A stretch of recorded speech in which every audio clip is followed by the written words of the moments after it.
Abuza for mom nyina wakwa about the Bagana and same TV so. But homo de so be like video no be subscribe to the channel. Na wa share with to comment section or say the bia meka no. Ya mo na ma fa adwuma na yeso mo. Nti if by chance you find interest in our videos, here anyway ni je ho na person support ye na. Say the number ni twa screen ase no. Obit my peke number no na the episode the may be my whether contribution as a time to be able to be me at the kind studio no to improve quality of sound and everything. They are highly welcome. Again, I'm called Mr. President. Be from Mr. President. I'm also Samo Medawase. On a more serious note, the issue of cocoa farmers in this country, no, I think say ya can you region the minimum on here. You rap bosomi fufromu. Yet 5 months, 6 months, 7 months, 8 months debt no more cocoa farmers from farmer omo. Cocoa kua forces kana moka some de be mo 9,000 mo farmer de ma omo. Se mpo untimi fa sa 9,000 ne ma omo a mo beto 3,100 and I'm going to call 3,600 within a space of let's say 4 months, right? Sa kana ya ka mo beto ye de mo form musika ma omo. Eno so mo busa bebra na and your person at here say Sadia, let's say no cook for Mubusa Brana. You want to know because Bosha Modesha woman, Madarama Mundi Sokra and I may be break it down on my biamam. Your viewers may break it down on my biamam. So, and this is for by almost a mobile to 32 billion and maybe church mom DC. Yang NPP4 we took over 2017, 2018. Na a car at the cocoa board na 40 billion. Me pa chomu temi pa. Na a car at the cocoa board na 40 billion. Ese adwumade ye Dr. Laj Mahmoud Bawumia na na dan kwaku fado ye enti. Ye free aban mu 2024 no na car da 32 billion. Se do mo kan na. Ni ya be fa ka 40 billion na ate so dia ba 32 billion na ye nya de. And yebe fa ka 40 billion no ya anka se ka da 40 billion ti yeti kokko akua fosika so ya nya bi da ye de se wo mo ema wo mo ye tutu mu from 400 and something cities na the call 3,100 Ghana cities as at 2024 na me busa this for question bi omo fa ombe di power from 2025 kono na a car da 32 billion very good well noted. A DNA see on what factors, on what basics, and a more to a cocoa come from 3,100 at the quarter 3,600 within a space of 4 months. Now, my patch of 4 months in not era Mahama, no appointment area no way. Into a DNA see until within a space of 4 months, no, or mut me a 2 cocoa come from 3,100 at the quarter 3,600. Sa time not a kenny na. Sa time no na eka ni cocoa board na because omo ka chese omo to cocoa kwe fosika so because omo beto ka say eka 32 billion omo fi say beto ka 40 billion by it so the 32 billion yet ye increase cocoa kwe fosika fi so omo hard work no na ya appreciate it omo beto ka 32 billion no me pa cho omo ye dey omo timi moving from 3,100 to 3,600 Ghana cedis so e dey na see ye e dey na asesa e dey na si wo sache jamasi entiama tumpan nai enti omo be ka kire say e ka wo ho enti no mate so dia ba say 2,500 Ghana cedis me pa omo de ko 3,600 cedis from 3,100 Ghana cedis no na e ka ni ho ana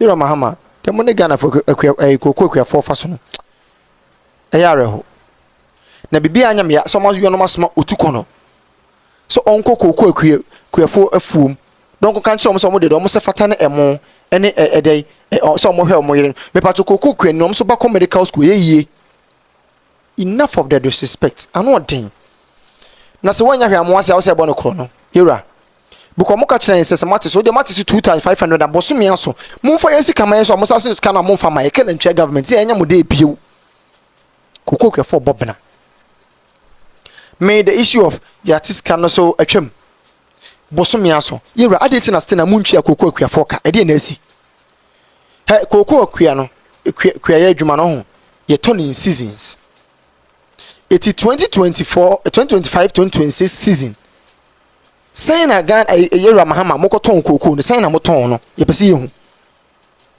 sisi ya yate se koko price world market e say depreciate bi e ko from It is almost so much say almost because of global factors. Some person say see an echo for number sat to be one and cocoa for munina you never sat to so they 100 cedis. Why?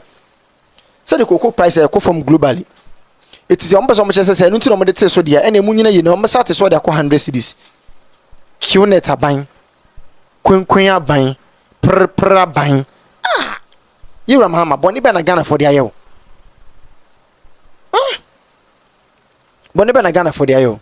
Na me question bi say Rajon Dramani Mahama. NPP a free power. NPP a free power. Sikana NPP etima gada enkoa as eda bank o magada enkoa for cocoa board na $3 billion. Team ye. Sikana NPP etima gada enkoa another bank $3 billion dollars. Ene de no magada o. And they are not NP for air working on physical cash was around $1.8 billion. The not NP for working on was around $1.8 billion. Yera. Now no kone woman say sikana NP for gathering na as profit, right? Sikana NP for gathering na as money for cocoa board was close to 39 billion Ghana cedis. In all, no, me wrap it up. Sikana NPP for Agadan for cocoa board, and with receipt was around 39 billion Ghana cedis. Na se mobeto ka 32 billion there. Eba ne se na mutimi mobeto ska anase ska ye generate as at a whole of 2025. 39 billion Ghana cedis. Now ka say mobeto ka 32 billion Ghana cedis. It is sika 39 billion Ghana cedis. Can I find? NDC for one chain government. Mutimi generate in addition to the NPP for the jam on BBI way no from what do you call it reporter here to force the call parliament no last year no nesike da unyina 39 billion Ghana cedis and I'm saying to 32 billion Ghana cedis number to 32 billion Ghana cedis 39 billion Ghana cedis do 32 billion Ghana cedis into banese na still na 32 billion Ghana cedis egusu da ho you around there be you Rajon Dramani Mahama you to force him Ghana kokokwa fusika na wo henfa afa hen mo fa sika maye. Hey, the third point I may person me making is ye Musa ye around the abbey. A ye then wunya utimi make we afford 3,600 no. So now based on the world market price at the time. What a crop year cocoa board announce price within that same crop year no will reduce that. No, in cedar. In cedar. Why? Because the situation is maybe a no soon. That be situation be here. The SCI price fluctuation. Yes. And price fluctuation happens all the time. But the quantum drop. The quantum drop is neither here nor there. The point I am making to you is say price fluctuations happen within every crop year. And why projections. Okay? And now what they call the world market and now what 7,000 per ton. On the basis of that, and now the 3,600 near then buy. So the question is, are there now 7,000 1 ton cocoa no do na? So there was a trading decision Randy Abe made that even though menya $7,000 per ton, me de koka chire kuafo se me mo 3,600 but me ton cocoa no. A higher price. Was that not a trading decision? It was that trading decision that backfired. Because Randy Abe could have easily said, okay, 7,000 ya menyan, my menton de wo nyina, and my menton 80%. Na minja bear 20. And he said, Kosra, na me de kakra den Abe ka ho. Se from at least make me balance me out. But Randy Abe took a decision that at 7,000 I will not sell. So let nobody come and tell you say price is following yenti. Debbie, you had a chance. You had a chance. And the chance was at 7,000. So 7,000 no adenting around the Abbey. Anton. So today Sabubusa almost say, where did you get that 7,000 from? And how were you able to do the 3,006? And why did you not sell all your cocoa or 80% at that time? That was because you took a trading decision, and it is that trading decision that has backfired. And the trading decision was Yeah, forward sales. Dabi, yeah, bebre. Yeah, can say be a price the cost will be near take advantage. Yeah, take advantage. Sports sale. True sports sale. And it failed. Enti kokoa eswati eneno enye eka cocoa board de yemfa ne se cocoa board de kampa emfa ka cocoa board de ho ena emfa syndication ho enne kokoa ya teso ne ya Randy Abbey decision will take you say on ton cocoa and unti na say Randy Abbey on nkofo na ye adwuma cocoa ani nkofo no mo ka ho mo bo mudi Omo advice omo de be man no so de ye adwuma technical people no nyi ha ene ye ka kire o say ye appointee Randy Abbey appointee abrantie bi president so appointee ne de eno na no ye CMC no nya Dabi CMC, they are part of the trading decisions. The Cocoa Marketing Board. Yes. They are part of the trading decisions. And then encophobia, ye transfer expert be very good in the trading decision. And you see, Eric, yasama ye kano, and yasa ye nim say world prices are drop. And you know what sem na ye kan. The ye can say there were moments and also there was a bad trading decision on the part of this government. And Randy Abbey and they take his decision. No? And that bad decision in a dear Drew baby no. Point blank period. Of course, you are aware of the global market. You say fluctuations happen.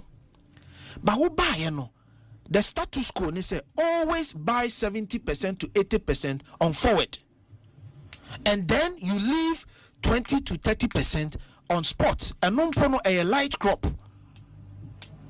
A light crop. Now I blend it. Send ye beya ubaka unya profito die kuanino sefatano nensabeden ebeka. Now uko taking such a bad decision we are not beka chre say ye man 90% FOB. Sanka one take bad decision anka FOB asam ne kwanya den That is the crux of the matter. A bad decision. And Toby, let nobody blame Cocoa Board debt. Let nobody blame syndication. It has nothing to do with Asama Yekano. In Tinkayera President Mahama, so see good governance in all pair. The first Nayera President Mahama is what you say, or audit the decision, the trading room for the take here. Oma independent auditors enko kwasha omu decision no mu take here and say was it the best for Ghana? You see Ghana how they be ye jump the relevant things. Because so who's a trading decision in the course so yes our problem now. Obi then abeye. Your next step they say who are the best trading experts? Your next goal no they will come and help us to make the right decision. And this I can say, who could blame any other thing? A China so almost a mistake ni biwa. Yama square one. Yaba square one. But how do you then respond to a more? Minkase minchiramo. I buy way ba be mu pe to January 2025. Omo ko be 2 months when omo announce new price. Omo si yo 3,100 ne so aye di be ka omo di bi ka ho.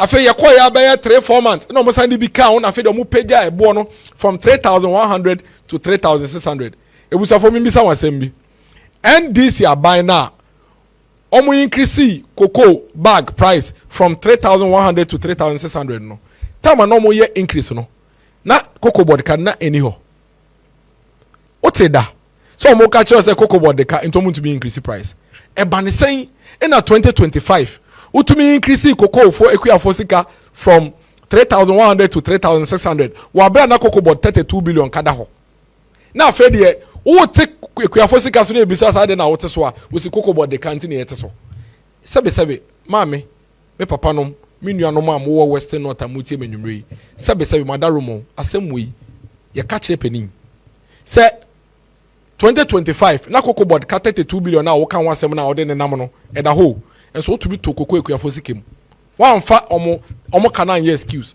afa one ye wadwuma ye e na cocoa abo so na be ye woka enu nti yesa wote cocoa equia sika so ye bisa wa wo de kosheka e ba ne se na ka wo so tumi tumu na fa de all of a sudden e Canada so wo ho and so se yesa wote ye cocoa so afe menchira mo dia cocoa board under MPP ejama NDC MPP efi aban mu no e car na wo cocoa board 32 billion about $3 billion kai se omo no omo jaye $4.7 billion but ye kono ye je omo $3 billion eka dia toso mienu ye fi cocoa board no sika ye jama cocoa board NDC cocoa board we are na da account mu Ghana International Bank account e wo London ye ja MPP aban jama cocoa board for $500 million pacho me sense mu biem $500 million $500 million any sika MPP aban ye ja ye cash da ho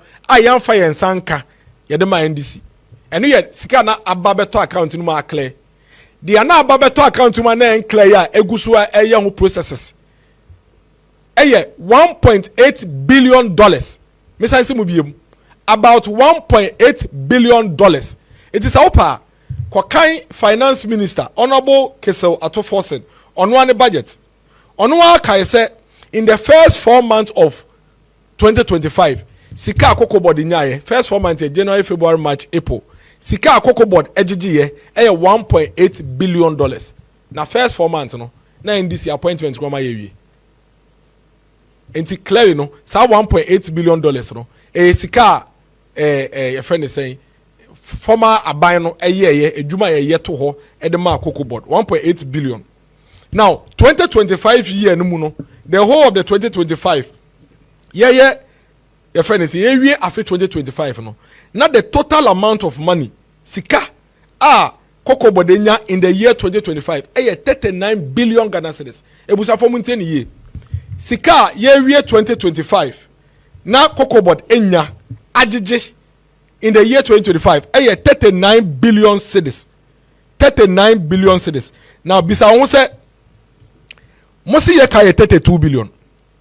Now when you 39 billion na eba ne sen na yetumi wura 2026. Now ka eda so 32 billion.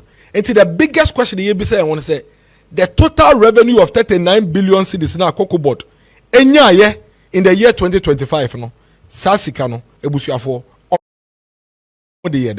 under the NDC government sika omunyaye 1.8 billion 39 billion cedis in total in the year 2026 NDC force ye come beto ye 32 billion cedis. And the question is that 39 billion cedis na last year 2025 NDC cocoa board nya omo de yeden menka assemble akubia estrenchemo nansen ya ne ye ka NDC for car no mujama ye ho 19 billion cedis no ehwo ye ni so ti omo si omo kofa financial statement bi eba ye boa aye 19 billion bi na muja ye na ye pa ye hwe financial statement we e ka na wo ye 6 billion financial statement no mo de ba ye ne financial statement a ye MPP ye ne ye in July 2017 sa financial statement ye in July 2017 no wo kai financial statement na wo be hu se MPP aban between January and July etuya 19 billion na yebeto ye no yetuya mu 12 billion ebusa for me se mu biem NDC car MPP aban yebeto ye in 2017 January no by July 2017 no na yetuya mu 12 billion enti na aka ye be 6 billion eno no mo de nam say na 6 billion omo ya omo nhwe date no enti the question is eba ne sen na NDC for so mo ba mu 2025 mo benya aka 32 billion cedis na munya revenue of 39 billion na mantumi afa bi entua sa aka 32 billion no se se ne ayen mo kana mo jama yen no yetua mu 12 billion in the same year 2017 papa ya mo hwa ne se papa a ne se me kan say space ne ya black no akosesa no asesa no we die wo hye we no ase wani ma da ho kakra adan na wo hunu aye wo man musa enti susuan pa se papa yi wo si ade 3600 any 2500 $2,500 sene 3600 wo mon kwafo no mo adwen mu oha no na mbetimi e dis asem we adi wo mu wo mu na wo mo adwen mu oha no short memory fo no te se NDC fo binom te se ayi Saba fun oba tantan we. Destiny opoku fun tantan. Any US blogger kwase ampanyini. Any sa e mafu afun bi no. Omo na betimi de sa nkwasasem we. Mu betimi aka sa nkwasasem a kire omo de se omo agimi de omunima ne seprepre de omunima ne sepre jimi mu pa ye confirm yenu. Mutimi meya de papa bia na mo betena o mesu na nse hunu nsamfon o keka ya temo so de ekumi ni se emo papa ben ye te so anwa papa ben na ye te so o man mu mesi mahama wa bese Ghana papa we de mesi wo beto a wo se wo man wo wonya politician yo mahama wo won se president wo ye comedian mahama wo senko enkomode ene wo kala wu ye no nka wo kosi wo mo anan wo wonya president material wo ye comedian concert nko na eye wo de concert wa begina ho se mekoche enkokọ hehe enkokọ se mankofo muni vision o John mahama ne na pamfo muni vision na mo abenya na me see NDC for TikTokers mo woy e ma ne mema mo woy me de nkwasiafo bi ne ma block mo na me NDC for mo ho ya metan me mpese me hwe mo video nti me se ma block more than so mo ya 5,000 ma block 4,000 NDC for anytime ncha de ho mo video me mo ho ne wo mo chimi no mo di go app yi so nti wo mo ya metan enti ma so mo ya 5,000 ma block 4,000 me mpese me di mani kosua we be show mo video enti ma block more na ma akuma bi ana ya no mo be fa mo be flash me mani so na so mo kura ni ntie wo mo asem ene da ma mi bia kotontos osintos ni boarding kwasia ba ko hwini bi edidi na tam na ada na me kotontos ni bi na me di video e da me page ni hu ya na wo pa kire se me video no hu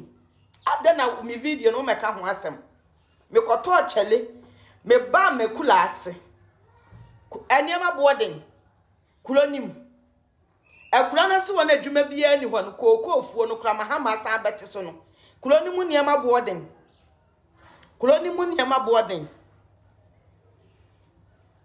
na ma ye video more than a yegu mi page mu patch se mu mfa moni kosua ehu mi video na mo baba be stretch akoye me no mu hu ya na kwasiafo ebi no mu na mu betimi de o masema bo mu so na me a matera pitoi o kan mekan me o kan meka efise onyo na ato me fon ma ena nyo na atwe ma apo ma me ena nyo na ade me ban ewiase ena nyo nso na ade me bank nan me ma me de me bank nan no na wo nipa koro no dama na wo ti wakula ase enti no enya wo na wo be kire me de me sole ya me fa me fon no me fa nye mi kunu kura ka mi kunu okakura mi ntie mi kunu kakura mi ntie na wo okwa adwuma no ma ye mi video ofi a menye video okwa adwuma no ma ye mi video ono kura kakura mi ntie na mo be hye me se ma menye video mu ho anim guase mahama babia wo haw prepaid ni mu su prepaid ebi wo obi afi o prepaid no nyakopon na atwia Ghana fo ka no se obekoso nso atwia ye ka ekosi mfie nnan nyame atwia Ghana fo ka boni na ye a ehye monimu anamokai mahama abapanyo mi amini mahama no me NDC ni bia ntimi confuse me ma me koto aba man kwasiafo we da mo ye ka yase kokon ketenkete monye ankokwa ne yase ya che no ebi nya ne takala ebi nya ne mowre ebi nya nani chese we ye dibu oman kwasia ne ma we ye dibu oman mu hu hwe Ghana fo prepaid musu mu beto de esini sei light bay mu tia ne esini sei water bay mu tia kosi mfie nnan asiafo me pasem busa se de NDC fo so mo ka kire Ghana fo ni mo so rightly said that what can no krasa mo so mo baaye no na amansa abo no ebo no timi kofom mo ka kire Ghana fo se nia amansa abo no beto no ye bebre mu sei anasa mo kan se ye bebre mu sei keke eho ne pase wutimi emye hunu mo gira ne hunu NPP na NDC de wo twa Ghana fo ntro keke sa no pase mi ho MPP be aba mu no ya nka koko asembia. Ya me promise koko farmers bia. Ye ne se ne ye beto ye no. Ya ante so anko fom amma koko kuani no ho ankyere no. Because yensu ye buy na e kada ho. Yensu ye buy na war prices are tick off from. But you Nanado Ekrem 2 seasons 2017 2018 yanto koko so one starting call any year to a canarie near Messy year from 2019 any year starting page from 470 a 1,002 so bekaya in the page free 1,006 or 1,008 in the page free 2,000 something copy so all by baby and a year or 3,100. Near me patch and for say problems so corona must say a walk on MPP so better some make us have problems that all by Yama Coco for the one trim near my ye more and a more year cocoa politics more and DC for any year to force it to see me Erikopoku Yara Samsinahi and eventually President Mahama Nankasa and Subiri Kasa Yara Nanado Danko for the little wedding. Or you need Paponini, only Dr. Baumiani and Pipi Abang, Sebio, Yenipa Bonifo. Say Yakoton Coco, near Bre Farmers 3,100. Nets a sinker your pigeon, and into Muba. And when I make us a man, tis more percentage. Muba, more the back between 6,500 and 7,000. Niamukaya no. Mo anchreche musa mo ba na price na atia akofo mo beti aba fom mo ankasa mo ba na kada ho a muntua mo ankasa mo ba na syndication law ye nya muntua. You didn't say that. Did they kwagua na kwakua ni mo ansa ndi sadada wo mo. The fact is mo so ma ba ban mu da mo gina so sa mo experience entina mo nim sa koko ekosoro eba fom